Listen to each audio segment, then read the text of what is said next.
maestro y él la geografía la enseñaba de la manera más viva posible. Todavía se conservan en mi casa, mis hermanas viejas, las dos sobrevivientes, conservan las colecciones de recortes, de álbumes de recortes de periódicos con fotos y todo, de la Wehrmacht alemana, sobre Francia, sobre Holanda, sobre Bélgica, Dunkerque, la expedición a Rusia y su fracaso, como tomaron los Balcanes, la isla de Creta, etc. Cualquiera que haya leído sobre cuestiones de pedagogía sabe que uno de los caminos es el del acontecimiento, el del evento diario. Así me enseñó él la geografía. En los primeros años de su vida en Sabana Larga, departamento del Atlántico, la estricta educación que recibió de su padre definió la templanza de su carácter, su rigor científico y su excelente memoria. Yo vine el 19 de febrero del 47. Llegué aquí como a las 1 de la tarde y estaba lloviendo, a una pensión de estudiantes que estaba enfrente de donde está el edificio ese Murillo Toro, de los Correos. Llegó a Bogotá como becario de la Escuela Normal Superior, en donde estudió Ciencias Sociales. Esta institución progresista impartía educación mixta y formaba a los estudiantes para que se desempeñaran como maestros en diversas áreas del conocimiento. Yo me recorrí íntegra a Colombia. Eso me repercutió como rector de la Escuela Normal Superior, buscando estudiantes también para la escuela en todo el país.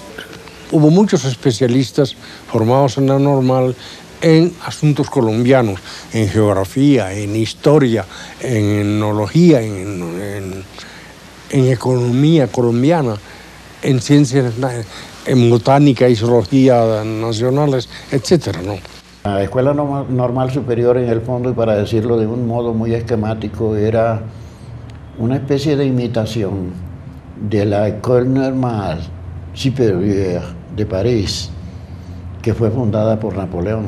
Formar profesores de tal calidad que pudiéramos ayudar al país a salir de ciertos atrasos. La enorme mayoría del alumnado de la Normal Superior era la clase media, no era el bajo pueblo, ni era la gente adinerada, ni mucho menos. En la Normal Superior había profesores traídos de Europa. Un hombre que vino a Colombia, y yo no sé por qué, que tenía títulos muy altos de universidades alemanas, que era Rudolf Hommes, profesor de doctrinas económicas, el padre de Hommes Rodríguez, el que fue ministro de Hacienda. Profesores españoles, sobre todo catalanes, que Colombia había acogido a raíz de la derrota de los republicanos por el general Franco. Profesores colombianos, algunos muy buenos y otros no tan buenos, que no tenían la formación recia de los europeos, y eso es perfectamente entendible, y nos hicieron trabajar.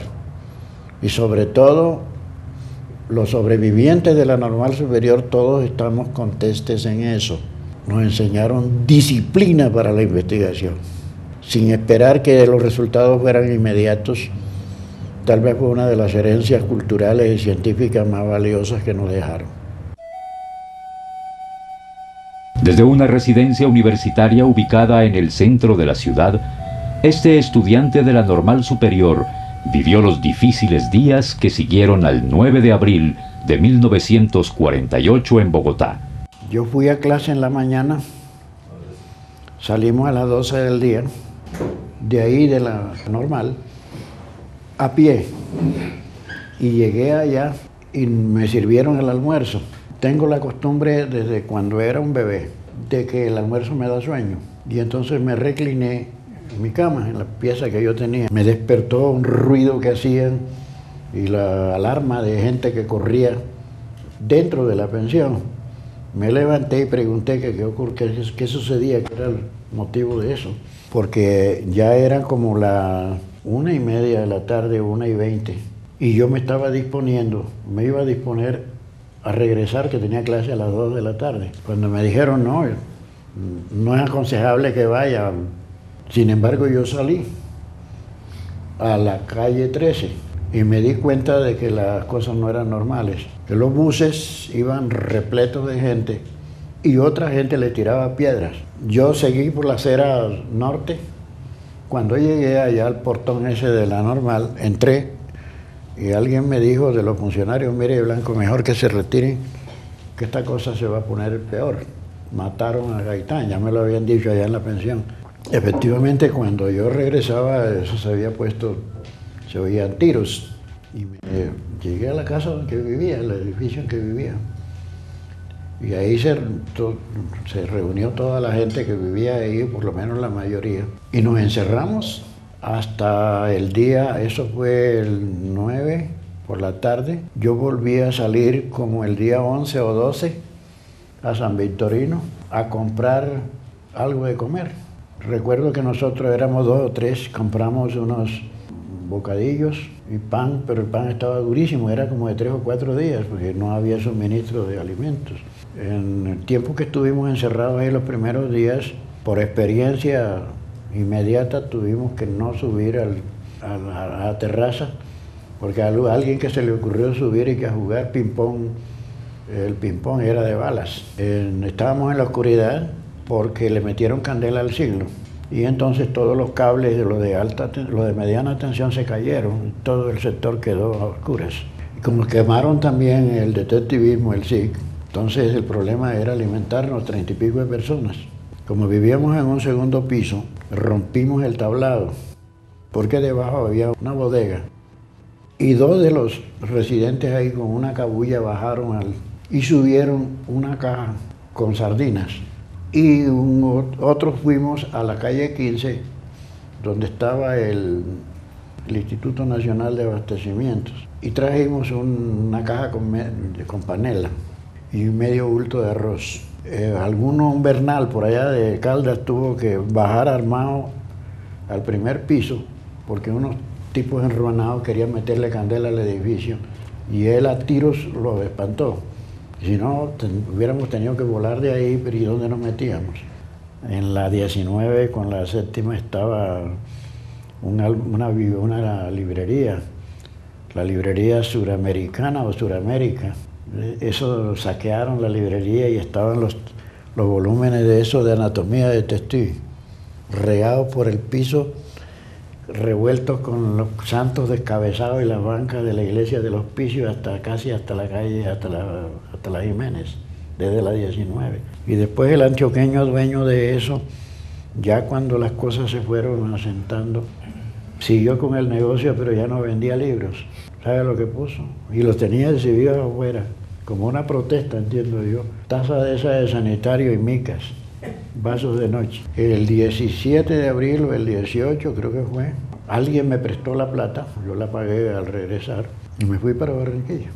Y regresé como en la primera quincena de mayo, porque reabrieron la Normal. Pero ya las cosas habían cambiado. Mucha historia, yo todavía sufro de repulsión por las sardinas. 10 días comiendo sardinas, comiendo arroz, y en vez de manteca o de aceite era parafina la que usábamos, la misma con la que yo hice velas. Al sentir esos olores vuelvo a ver lo que yo vi en la Plaza de Bolívar, en la Carrera Séptima, y a oír el silbido de las balas de fusil y la gritería y el olor a muerto. 9 de abril. En 1950, José Agustín Blanco recibió el título de licenciado en Ciencias Sociales y Económicas de la Escuela Normal Superior. Comenzó su labor docente como profesor de Historia del Colegio Externado Nacional Camilo Torres, donde sus enseñanzas se ceñían a la investigación y no a los textos escolares. Yo fui a enseñar como director de grupo inclusive un semestre antes de graduarme. Una de las materias que naturalmente que yo tenía que enseñar era Historia de Colombia, pero de acuerdo con la formación que traía, yo no iba a usar únicamente el texto de fulano o de sutano. Para mejorar eso y para estar de acuerdo con mi conciencia, comencé a buscar los documentos de archivo, algunos publicados, otros inéditos. Y un día Manuel Ignacio Ruiz me llamó, me dijo: Blanco, profesor Blanco, yo tengo que decirle lo siguiente, que han venido padres de familia a quejarse de la clase suya de Historia de Colombia, que usted está tratando de cambiar el partido político de sus alumnos. Digo, ¿cómo así? Yo no... Estoy que les traigo unos papeles y les leo unas cosas que no están en el libro. Y dijo que iba a ir allá al directorio bogotano del liberalismo a quejarse. Le dije, mire, profesor, señor rector, y creyendo adivinar cuál era el motivo de la llamada suya, aquí están los documentos en que yo me he basado, para enseñarles a ellos que aún el autor del libro se puede equivocar y que la verdad no está totalmente en ese libro de textos, sino en estos papeles que son papeles privados o papeles oficiales. Pero de ninguna manera yo he tratado de influir maliciosamente con ese sentido político, politiquero en nadie. Y para que usted no tenga problemas con los señores padres de familia, le quiero decir de una vez que no vuelvo a enseñar historia de Colombia aquí. Deme todas las materias de geografía que tenga. En 1952 enseñó cartografía en la Universidad Pedagógica Nacional de Bogotá. Entre 1953 y 1963 fue profesor de cartografía y geografía de la Universidad Pedagógica y Tecnológica de Colombia, con sede en Tunja. Un día me llamaron por teléfono. Era un profesor de matemáticas de la Normal Superior, Juan N. Segura, un boyacense de Somondoco. Lo habían nombrado rector de la universidad en Tunja. Y me dijo, Blanco, yo quiero que hablemos una cuestión que le quiero proponer. ¿Cuánto le están pagando a usted en el colegio? Le dije, tanto. ¿Y cuánto le pagan por la clase de cartografía? Digo, tanto. Me dice, yo le doy el doble de eso en Tunja si usted se va a trabajar allá y me ayuda a formar los profesores de ciencias sociales con materias geográficas y sobre todo con eso, porque yo, ¿dónde diablos voy a sacar un profesor de cartografía en Tunja? Y Blanco se fue para Tunja. En Tunja, José Agustín conoció a Beatriz Barón, con quien más adelante contrajo matrimonio y tuvo 5 hijos. Ella es oriunda del norte de Boyacá, de una familia en parte norteña de Boyacá y en parte santandereana. Y la conocí en la universidad en Tunja. Contraímos matrimonio en la capilla de la Universidad Pedagógica de Tunja, capilla que fue anulada después, demolida, de suerte que el único matrimonio que se realizó ahí fue el nuestro. En 1958, José Agustín Blanco tuvo la oportunidad de viajar a Tokio, Japón, donde realizó una especialización en geografía gracias a una beca de estudios que ofrecía la Organización de las Naciones Unidas para el Desarrollo de la Ciencia y la Cultura, UNESCO. Desgraciadamente, para esa época, en esa época, la organización de la UNESCO no es como en la actualidad. Tenía menos consistencia, menos continuidad, y la beca no alcanzó sino para la mitad del trabajo. Por eso yo no tengo el diploma del Departamento de Geografía de la Universidad de Tokio, porque fondos propios no tenía. Mi esposa quedaba aquí con 2 hijas. Y así fue como yo me arriesgué a ir allá con precarios conocimientos de inglés que luego aumenté en el año y pico que permanecí allá, con el Departamento de Geografía Humana en una sección que está en la parte central de Tokio, en un lugar que se llama Shibuya. ¿Por qué elegí yo eso? Porque me di cuenta de que yo tenía, por lo menos lo creía, no totales, pero sí hasta donde era necesario acá, conocimientos suficientes de geografía física. Estuve allá hasta el 59 y cuando terminó la cuenta de UNESCO tenía que venirme. Yo regresé a la universidad a Tunja a enseñar para cumplir con el contrato que tenía. A su regreso a Bogotá, ingresó al Instituto Geográfico Agustín Codazzi para participar en la elaboración del Atlas General de Colombia. Y en junio del 63 suspendí mi servicio a la universidad en Tunja y me vine para acá, a trabajar en la hechura del Atlas de Colombia, un poco en lo del diccionario geográfico, más en la respuesta a consultas del público, porque dicha sea la verdad, como yo era un maestro, un profesor, y estos son unos ingenieros civiles, si llegaba un pelado o un doctor a hacer una pregunta, vaya donde Blanco. Y otra misión, vigilar la hechura de la carta. También en 1965 se publicó el Atlas General de Colombia del Instituto Geográfico Agustín Codazzi, en cuya elaboración participó activamente. Sobre todo en la cuestión de rotulación. Que si escribían Buriticá y no era Buriticá sino Buritaca, con rojo tacharlo y que la dibujante corrigieran cuando no quería corregir. Que uno estaba en Antioquia y el otro allá en la Sierra Nevada de Santa Marta. Al mismo tiempo, ingresó a la Universidad Nacional de Colombia como docente de Geografía y Cartografía. Ernesto Gull me dijo, como había sido el maestro allá en la Normal Superior Blanco, la Universidad Nacional lo necesita. Era decano de la Facultad de Educación, que entonces Educación era una facultad acá. Rafael Bernal Jiménez, el antiguo profesor de Filosofía en la Normal Superior. Entonces hablar con el señor jefe allá de la división a la que pertenecía la oficina de Geografía, que me diera autorización para venir a hacer la clase, sin romper el horario de trabajo de ella. Me dieron la autorización y fue cuando yo vine a trabajar con la Universidad Nacional en la clase por horas, que algunos llaman ¿qué cátedra? La cátedra no es la clase. La cátedra de Moisés, como dicen, la silla donde se pone la cadera. La cadera. Cierro el paréntesis. Y fue la oportunidad que tuve para enseñarles a muchos jóvenes lo que yo sabía de geografía física y de geografía humana, hasta donde podía yo alcanzar con lo que estaba disponible en materia de textos, de atlas, de mapas, etc. Y haciendo un esfuerzo porque ese trabajo quedara mejor que el que había hecho entonces.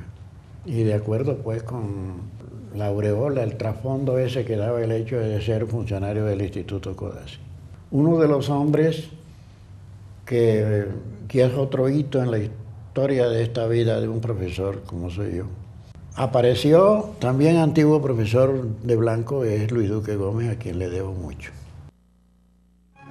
Hasta 1966, los estudios de geografía en la Universidad Nacional de Colombia se realizaban dentro de la Facultad de Educación.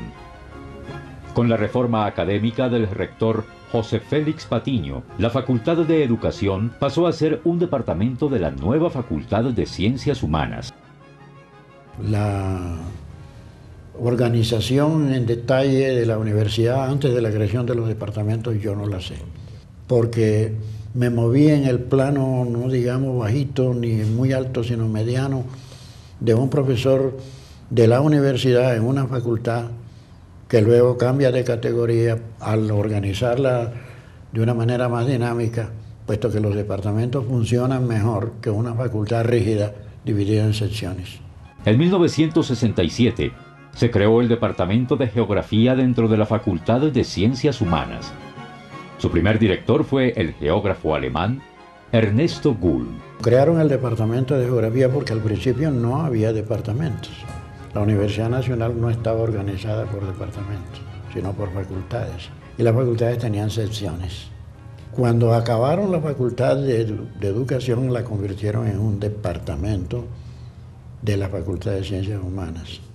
Entre 1971 y 1973, José Agustín Blanco pasó a ser director del Departamento de Geografía, durante la rectoría del antropólogo Luis Duque Gómez. Me dijo, Blanco, yo lo necesito en la dirección del Departamento de Geografía que me ayude. Y yo acepté, a sabiendas de que mi trabajo como profesor se iba a mermar gravemente, porque una dirección de un departamento se come el tiempo y le come a uno el alma. Yo recuerdo que cuando yo recibí el departamento, materias geográficas tenían unos 800 alumnos. Y cuando yo lo entregué, tenían 1.200 y pico de alumnos. Ya yo había hablado con algunas personas sobre la posibilidad de una carrera de geografía. La propuesta inicial fue que la Universidad Nacional, primera universidad en Colombia, tuviera una carrera de geografía. Yo recuerdo que a un rector de la Universidad Nacional yo le traté esto y él me dijo, pero ¿para qué se va a necesitar eso si ya hay geografía en bachillerato? Y hablé con varias personas, inclusive con Dollfuss, que era el comisionado francés del Ministerio de Educación de Francia en el Instituto de Estudios Andinos en Lima.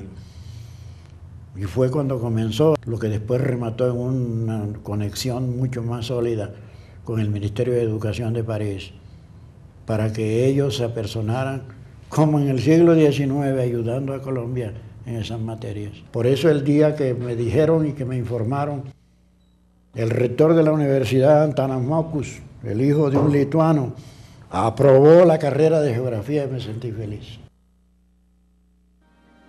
Hasta 1987, Blanco se desempeñó como docente de la Universidad Nacional en las áreas de geografía y cartografía.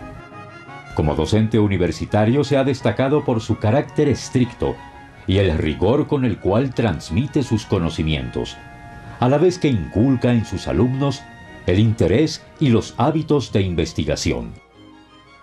Él nos dictó al grupo que yo estaba Geografía Física 2, que era climatología y oceanografía. Hacía un viaje por todo el país y nos mostraba un panorama completo de las condiciones de clima, los cambios climáticos a través del tiempo, una caracterización excelente. Después nos enseñó un curso de Geografía Física de Colombia y un curso de Geografía Humana de Colombia. Y él era pues como el profesor ideal para quien estudiaba ciencias sociales, porque nos hablaba de historia, de geografía, de literatura, de filosofía, de astronomía, de toda la formación que él tenía, porque era pues una formación enciclopédica, diría yo, ¿no? Era un verdadero humanista. Buena parte de lo que es la geografía escolar en este país, de lo que circula por escuelas y colegios como enseñanza de la geografía, como práctica pedagógica en torno a una disciplina que es la geografía y como práctica pedagógica de la ciencia social, la práctica del maestro. Buena parte de eso está inspirada en la labor del profesor Blanco, porque es que él formó muchos alumnos durante mucho tiempo. El mayor porcentaje de mis alumnos iban a ser profesores. Y yo, hijo de un profesor, y siendo profesor yo mismo, quería que ellos conocieran al país, lo conocieran en la medida en que un maestro de geografía lo conoce, y lo transmitieran. Una gran verdad era la que Ernesto Gould decía: en materia cartográfica el 95% del pueblo colombiano es analfabeto. Pero en materia geográfica yo no diría que el 95%, pero sí un porcentaje muy alto no tiene conciencia geográfica ni histórica del país. Entonces el proyecto pedagógico era la esperanza de que ustedes, hombres y mujeres, con los sueños de los 22 años, de los 20 años, se formaran de tal manera, de tal modo, que ayudaran al país a corregir eso. Que el conocimiento personal, directo del país, mediante el aprendizaje en la universidad en estas materias, les permita tener una conciencia ciudadana tal que en el futuro no haya ciudadanos de distintas categorías, sino de una sola, como la Constitución manda. Que conocieran el país en su historia trágica, macabra ahora, y geográfica, hermosa y medio destruida, que pudieran vivir lo mejor posible. Al fin y al cabo es eso, para que en la práctica no fueran robots, es decir, que los manejaran con mecanismos como ahora se habla, desde un grupo de personas formadas acá o en el exterior, que han tenido la oportunidad de poseer el poder en la mano y de manejar el país de mala manera. También ha sido profesor en las universidades Javeriana, Jorge Tadeo Lozano, Santo Tomás, Libre y La Sabana, en distintos periodos de su vida académica. El estudio de los cambios geográficos de distintas regiones del país a través de la historia es uno de los principales aportes del geógrafo José Agustín Blanco. La geografía física puede ser muy bonita, hermosa, Y fácil en el sentido de que como es el tratamiento de la naturaleza, tiene leyes que fácilmente se siguen. Procesos de erosión, procesos formativos de una cordillera, procesos de acumulación en la formación de una llanura, o la evolución de la cubierta de suelo, qué sé yo. Pero he llegado a la conclusión, sin humanidad, ¿qué sentido tiene? Entonces lo que justifica la investigación y la enseñanza geográfica y su aplicación somos nosotros, la sociedad humana.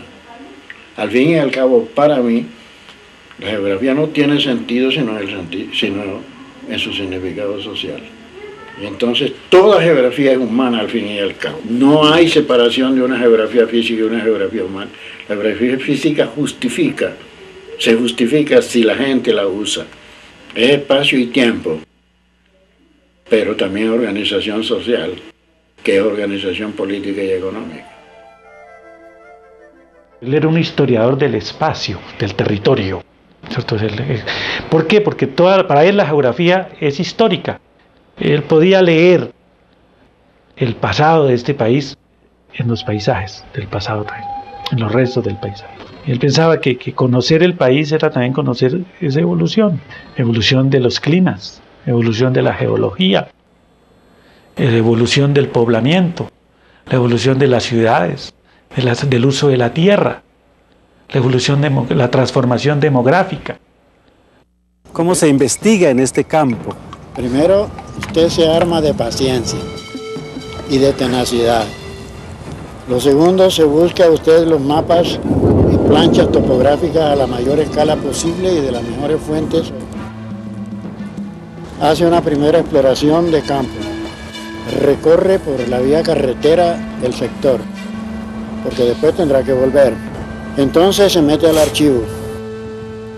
Y si se trata, por ejemplo, de áreas como las que yo he explorado, recurre, entre otros muchos fondos del archivo, a dos, para averiguar sobre los antiguos pueblos de indios, las visitas que los magistrados de la Real Audiencia practicaron a esos pueblos de indios desde el siglo XVI hasta el XVII. En segundo lugar, tierras que contienen pleitos de linderos, etc. Encuentra usted escrituras, protocolos, etc. Y de pronto, si la suerte lo acompaña, se encuentra con un croquis que los abogados de parte y contraparte trazaron para dirimir esos mismos pleitos. Como un homenaje a su tierra natal, publicó su libro Sabana Larga, sus orígenes y su fundación definitiva, editado por el Instituto Colombiano de Cultura, Colcultura, en 1997.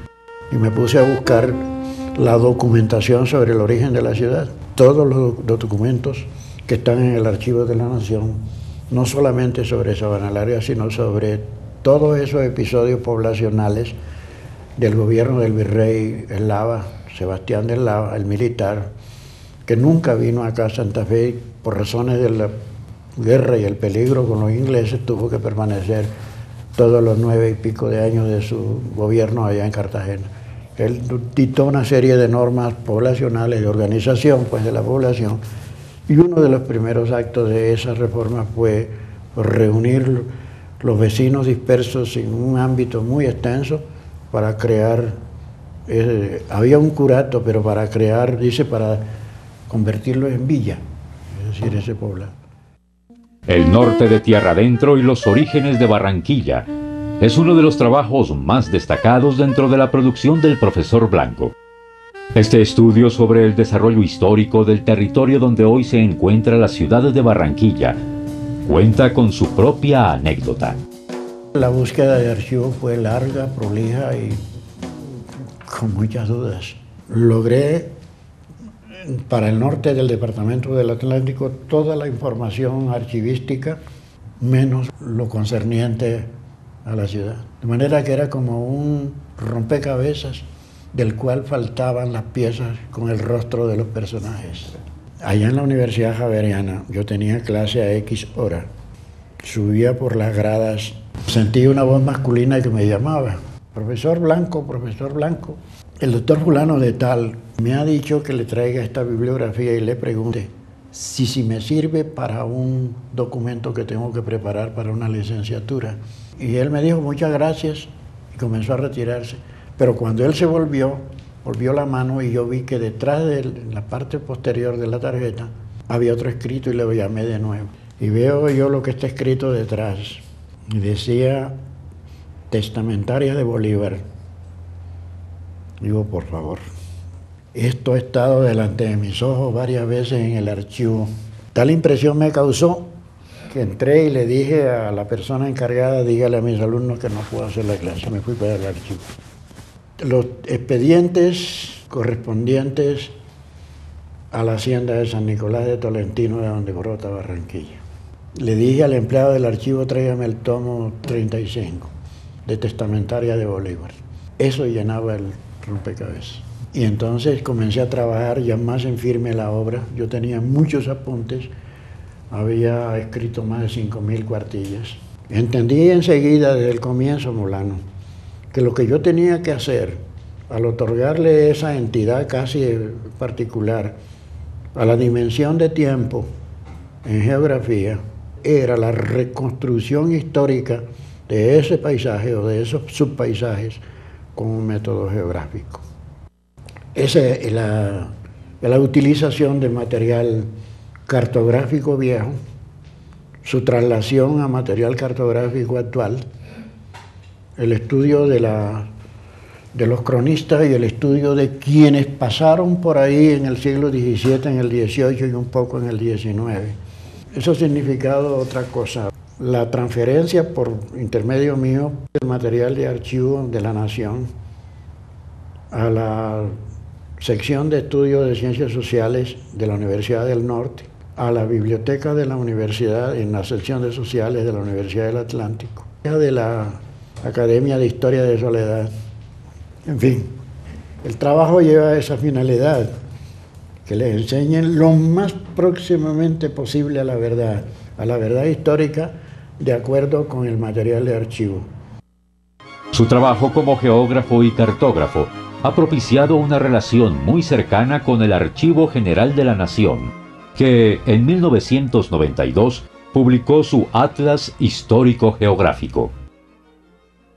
Augusto Gómez, que era subdirector, y Mauricio Tobar, que es profesor de la Nacional en la actualidad, y José Agustín Blanco, que asumió esa responsabilidad de producir ese atlas, que creo yo que no es la suma ciencia tampoco, pero es una contribución bastante significativa para que quienes continúan investigando tengan por lo menos un punto de apoyo para seguir.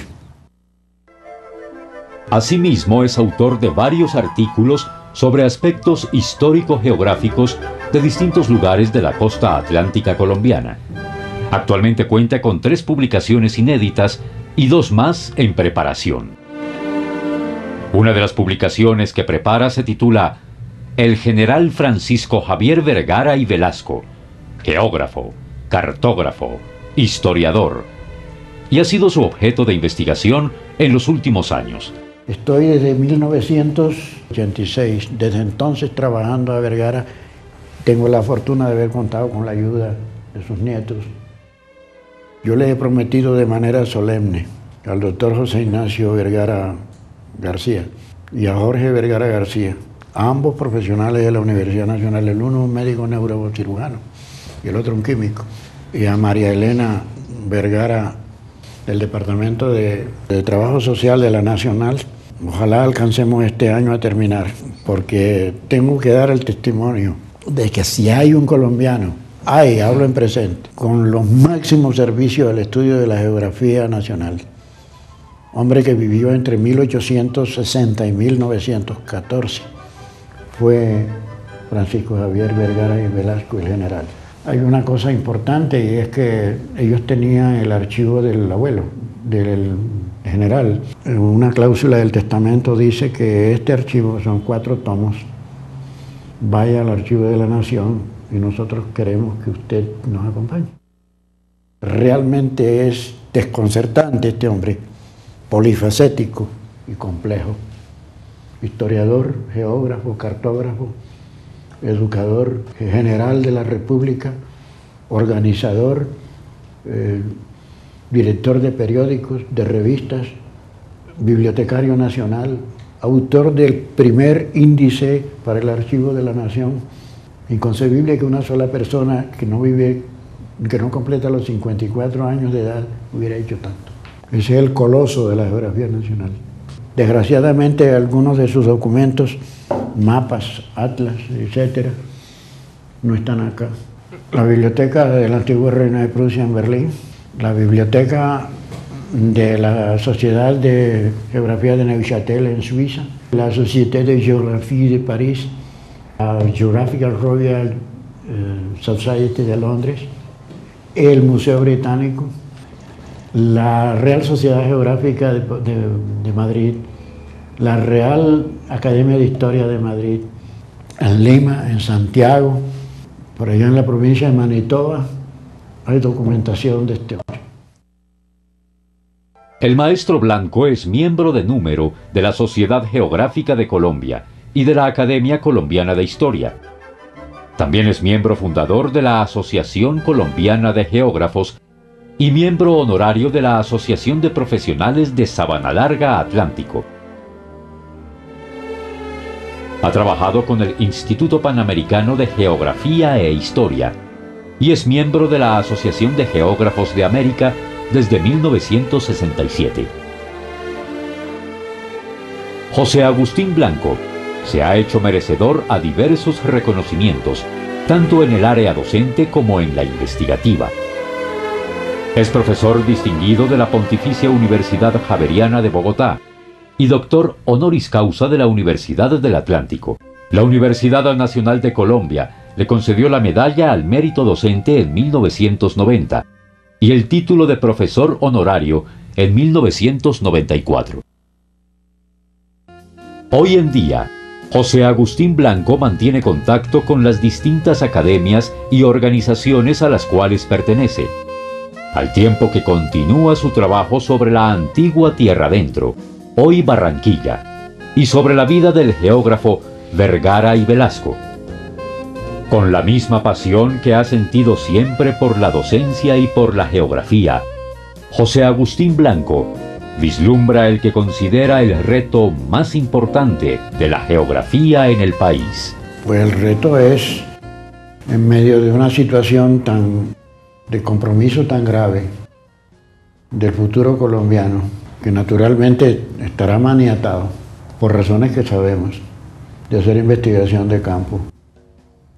Es un reto muy grande, si para quienes pudimos trabajar con limitaciones, pero sin esa amenaza mortal, hubo fallas. Y mucho menos el panorama está cubierto.